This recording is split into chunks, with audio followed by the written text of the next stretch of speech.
A sloth, a donkey, and a curious human. Send a prompt and see what they're doing. One hits record with a question on his mind. Two brothers pick it up, see what they find. Corn takes his time, Herman's got the facts. Back and forth, they never hold back. My weird prompts, come on in, that's where we begin. My weird prompts, glad you're here.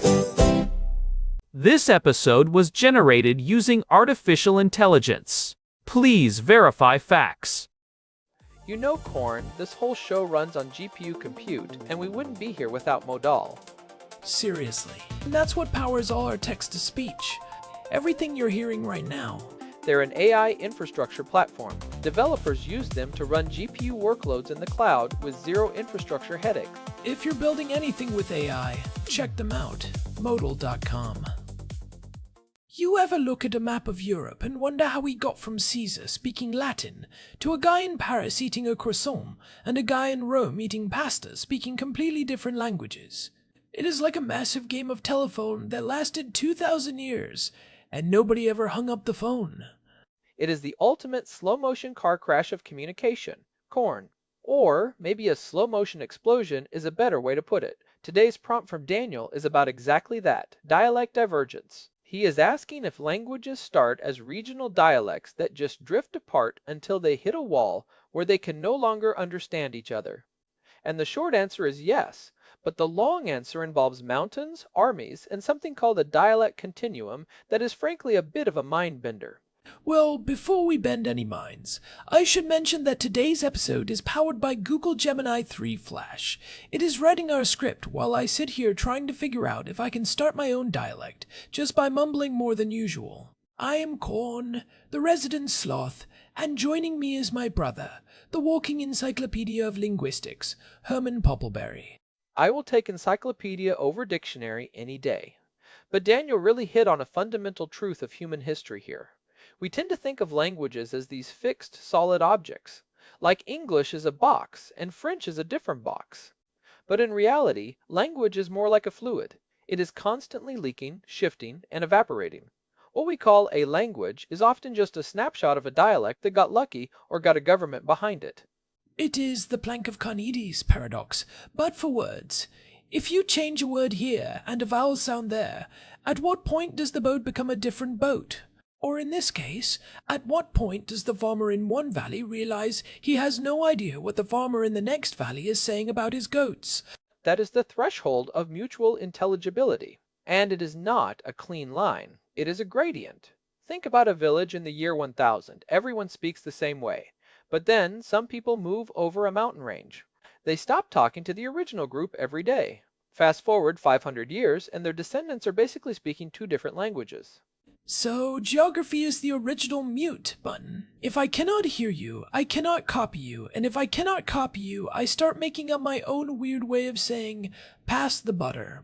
Precisely, well, I should say, that is the core mechanism. It is called geographic isolation.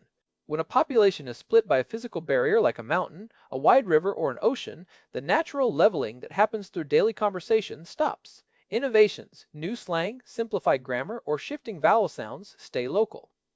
In the parent group, they might start saying thou instead of you, but the isolated group never gets the memo. They stick with the old way, or they invent a third way. It is like that founder effect Daniel mentioned in his notes. If a small group of people moves to an island and 3 of them have a lisp, suddenly the whole island has a lisp 50 years later. It becomes the new standard. That is a great example. Look at Icelandic. It diverged from Old Norse because a specific group of Vikings went to an island in the North Atlantic and stayed there. While the people back in Norway, Sweden, and Denmark kept talking to each other and to their neighbors, trading, warring, and blending their speech, the Icelanders were essentially in a linguistic time capsule. Today, an Icelander can almost read Old Norse texts from 1,000 years ago, while a modern Dane would look at them like they were written in code. So, being stuck on a rock in the middle of the ocean actually preserved the language? That is ironic. Usually, isolation makes things weirder, but here it made them purer, in a sense, or at least more conservative. It can go both ways. Sometimes, isolation leads to extreme drift, where the language simplifies or adopts radically new structures because there is no external pressure to conform to a standard. But geography is only one piece of the puzzle. You also have social stratification. Even if people live in the same city, if they do not talk to each other because of class, caste, or religion, their dialects will diverge. I have seen that in old movies. The fancy people in the manor speak one way, and the people working the fields speak another. If you let that go on for 1,000 years without public schools or television, would they eventually become two different languages living on the same street? It has happened. In many parts of the world, high and low varieties of a language exist side by side. This is called diglossia. Over time, the low variety, the one people actually use at home, becomes the ancestor of a new language, while the high variety becomes a dead liturgical language like Latin did. Okay, let's talk about the Latin thing, because that is the gold standard for this, right? The Romance languages. How did we get from veni, vidi, vici to voulez-vous coucher avec moi? It started with Vulgar Latin. And vulgar here just means of the people, from the Latin word vulgus. While the senators were writing highbrow literature, the soldiers and merchants across the Roman Empire were speaking a simplified, slangier version of Latin. When the empire collapsed in the 5th century, the central glue of the Roman administration, the schools, and the army disappeared. The Wi-Fi went down. No more central signal. So, the Latin in Iberia started absorbing Germanic words from the Visigoths and later Arabic from the Moors, becoming Spanish and Portuguese. The Latin in Gaul mixed with Celtic and Frankish influences to become French. The Latin in the Italian peninsula stayed a bit closer to the source, but still fractured into dozens of regional dialects like Tuscan, Sicilian, and Venetian. And how long did that take? Are we talking decades or centuries? For full mutual unintelligibility, usually about 500 to 800 years. By the year 1000, a person from Paris and a person from Madrid would have had a very hard time understanding each other, even though their great-great-great-grandfathers were both speaking versions of Latin. It is wild to think about that transition period. There must have been a century where they could sort of understand each other if they spoke slowly and pointed at things, like tourists today. That brings us to the dialect continuum, which is one of the coolest concepts in linguistics. Imagine you start walking from the southern tip of Italy all the way up to the north of France. In every village you visit, the locals can understand the people in the next village over. There is no sharp border where Latin ends and French begins. It is a smooth transition of tiny changes. But if I take a guy from the first village in Italy and fly him to the last village in France, he is lost.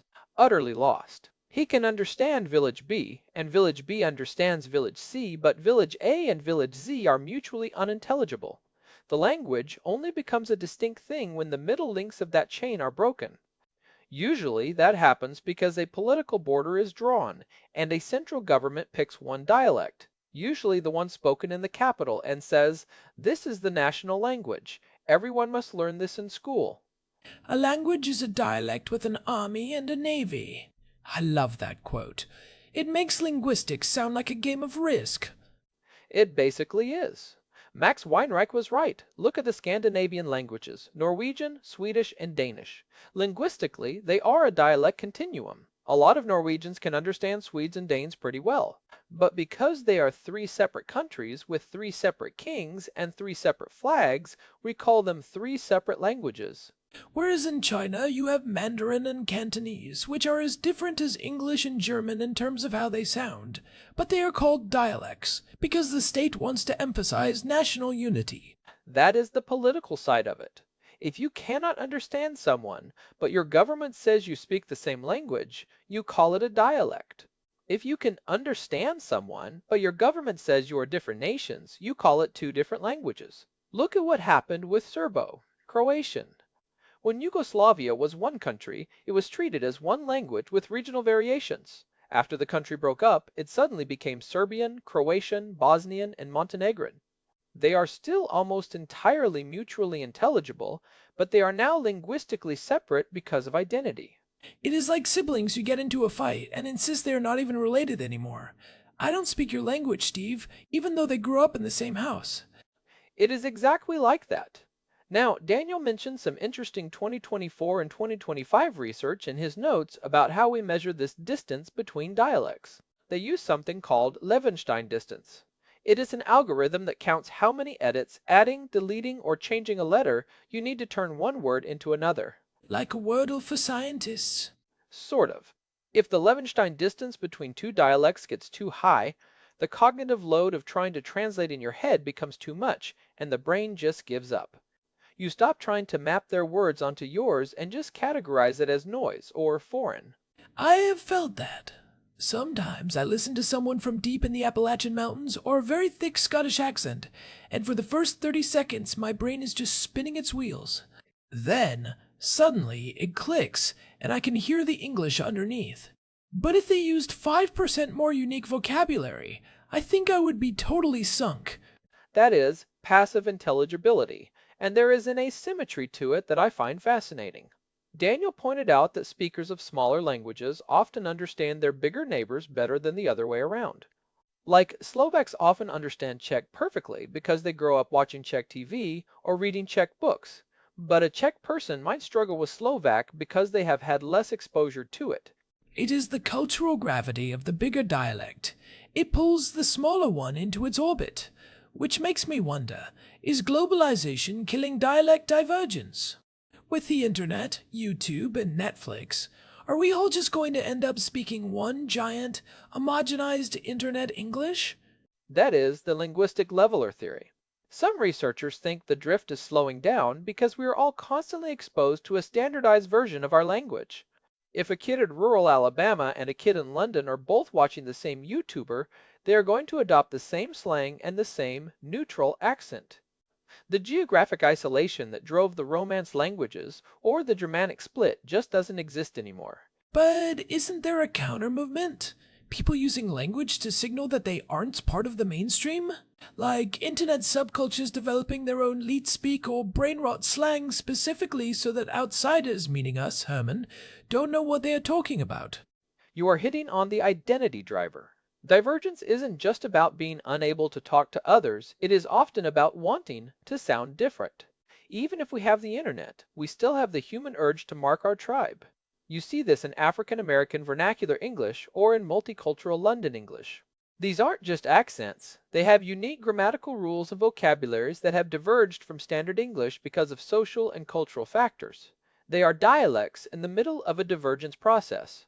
So, in 500 years, if the UK and the US somehow lost contact, could we have a Londonish and an Americanish that are as different as Spanish and Italian? If the communication link broke, absolutely. But as long as we are watching each other's movies, the divergence is held in check by a constant refresh of the shared standard. It is like two satellites tethered together. They want to fly apart, but the cable keeps them at a fixed distance. Let's look at the contact-induced change mechanism Daniel mentioned. That is when a dialect starts hanging out with a neighborhood language and starts picking up its habits. Right. Think about English itself. After the Norman conquest in 1066, the English dialects in the south, near London and the courts, were flooded with French words, thousands of them. The dialects in the north, further away from the French-speaking elite, stayed much more Germanic for a longer time. If that had continued without a centralized government, the north and south of England might be speaking two different languages today. One that sounds like a weird version of Dutch, and one that sounds like a weird version of French. Instead, we got this Frankenstein's monster of a language where we have two words for everything. We have cow for the animal in the field because the peasants spoke Germanic, and beef for the meat on the table because the French-speaking lords were the ones eating it. That is a classic example of social divergence leaving a permanent mark on the language. It is actually a miracle that English stayed as unified as it did. The printing press was the big hero there. Once you start printing Bibles and laws in one specific version of a dialect, that version becomes the standard, and everyone else has to learn to read it if they want to participate in society. So, technology is the enemy of divergence. The printing press, the radio, the internet, they all act as anchors. Mostly, yes. But they also create new types of divergence. We are seeing digital dialects now. The way people speak on TikTok is different from how they speak on LinkedIn. The vocabulary, the pacing, even the grammar of emojis. It is a form of divergence that isn't geographic but platform-based. I can't wait for the year 2500 when the LinkedIn-ish language is just an endless stream of "I am humbled and honored to announce," followed by a series of blue square emojis. And TikTok Issei will be purely rhythmic onomatopoeia. But back to the how fast question. Daniel asked about the speed of this. We talked about the Romance languages taking 500 to 800 years. But sometimes it can happen much faster if the founder effect is strong enough. Like how fast? Look at Afrikaans. It diverged from Dutch in roughly 200 to 300 years. The Dutch settlers in South Africa were isolated from the Netherlands, and they were interacting with indigenous Khoisan speakers, enslaved people from Malaysia and West Africa, and later British settlers. The language simplified its grammar. It dropped gendered nouns and complex verb conjugations and picked up a ton of new vocabulary. By the late 1800s, it was recognized as a distinct language, not just bad Dutch. 200 years is nothing in the grand scheme of history. That is like 4 or 5 generations of people just deciding, this grammar is too hard. Let's just do this instead. It is usually the result of language contact in a colonial or trade setting. When adults have to learn a new language quickly to survive, they often strip it down to its essentials. Their children then grow up speaking that stripped down version as their native tongue, and they regularize it, turning it into a full complex language called a creole. That is like divergence on steroids. It is like the language is being put through a centrifuge. All the heavy, unnecessary bits of grammar get spun off, and you are left with a high-speed version of the original. Now, let's look at the Abstand versus Osbo framework Daniel brought up. It sounds like a German law firm, but it is actually a very useful way to think about this.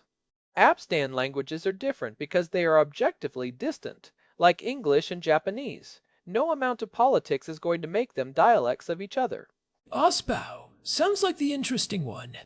Ausbau means language by development. These are languages that could have been dialects of each other, but they were deliberately built out to be different. Think of Dutch and Afrikaans or Czech and Slovak. They have been standardized, given their own dictionaries, their own literature, and their own formal rules to ensure they stay distinct. It is a conscious choice to diverge. It is like a couple that breaks up, and then intentionally starts liking different music and wearing different clothes, just to make sure no one thinks they are still together. It is exactly that. They are asserting their linguistic sovereignty. And this has massive implications for cultural identity. When a dialect becomes a language, it becomes a vessel for a nation's soul.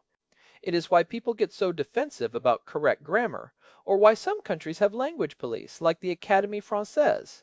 They are trying to prevent the very divergence we are talking about today. They are trying to stop the tide with a broom. Good luck with that. Language is going to do what language wants to do. It really is, and the dialect continuum is still there beneath the surface. If you go to the border of Spain and Portugal, or the border of Germany and the Netherlands, the official languages might be different, but the local dialects on either side of the line often sound very similar.